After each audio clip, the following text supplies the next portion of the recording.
ನಿಮ್ ಮನೆಯಲ್ಲೇ ಒಳ್ಳೆ ಕಳ್ಳನ್ ತರ ನೋಡ್ತಾ ಇದೆಯಲ್ಲೋ. ಏನಿಲ್ಲ ಮಗ, ನಮ್ ಗಲ್ಲಿಗೆ ಯಾವನೋ ಬೋಬನ್ನೋನೆ ಗ್ಲಾಸಸ್ ಎಲ್ಲ ಹಾಕೊಂಡು ಶೋಕೆ ಹೊಡಿತಾವನಲ್ಲಿ. ಅದಕ್ಕೇನು ನೀನು ಹೊಡಿ. ನನ್ ಡೌಗೇನಾರು ಕಾಳಾಕ್ತಾನ ಅಂತ ನೋಡ್ತಾ ಇದೀನಿ. ನನ್ ಡೌಗೇನಾರು ಕಾಳಾಕ್ಬೇಕಲ್ಲ, ಇವನ್ ಕಣ್ಗುಡ ಕಿತ್ತಾಕ್ಬಿಡ್ತೀನಿ. ಇದಾ ವಿಷಯ? ಎಲ್ಲಿ ತೋರ್ಸು. ಇವನಿಗೆ ಗಿಟ್ಟಲ್ಲ ಬಿಡು. ಅದ್ ಹೆಂಗಪ್ಪ ನೋಡಿದ ತಕ್ಷಣ ಹೇಳ್ಬಿಟ್ಟೆ? ಮ್ಯಾಥ್ಸ್ ಅಲ್ಲಿ ಬರೀ 100 of 100 ತೆಗೆದ್ರೆ ಸಾಲಲ್ವೋ, ಪ್ರಾಕ್ಟಿಕಲ್ ನಾಲೆಜ್ ಇರ್ಬೇಕು. ಫಸ್ಟ್ ಗ್ರಾಫ್ ಪೇಪರ್ ತಗೊಂಬ, ಹೋಗು. ಅದ್ರ ಮೇಲೆ ಅವನ್ ಇಮೇಜ್ ಹಾಕು,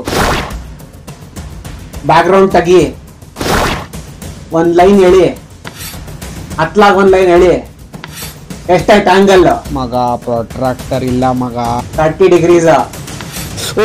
ಓಕೆ ಹೈಟ್ ಕ್ಯಾಲ್ಕುಲೇಟ್ ಮಾಡು, ಎಷ್ಟು ಬಂತು? Okay, adjacent opposite tan theta 3.5. ಇವನಿಗೆ ಗಿಟ್ಟಲ್ಲ ಬಿಡು.